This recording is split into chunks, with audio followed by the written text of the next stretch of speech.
இன்னைக்கு 2 பேர் ஆளுக்கு ஒரு கையெழுத்தை போட்டு இத்தனாயிரம் மக்களோட ஒரு கனவு அன்னைக்கு ஒரு நிமிஷத்துல எப்படி நிப்பாட்ட முடியுது அவங்களால?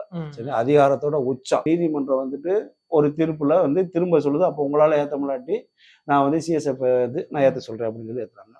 ஸோ அவங்களையும் நான் கைது பண்ணுவேன், எங்க நீதிமன்ற அவமதிப்பு வழக்கு ஏற்கனவே அவங்க மேல பின்னிக்கிறதுனா அதை நான் பார்த்துக்கிறேன்னு சொல்லி ஊக்கமா அத்தனை மீடியாவுக்கு மத்தியில ஒரு ஐபிஎஸ் ஆபீசரு சொல்றாரு. ஐபிஎஸ் கேடர்ல வந்த ஒருத்தர் நான் வர்றதை பார்த்துக்கிறேன்னு சொல்றாப்புல.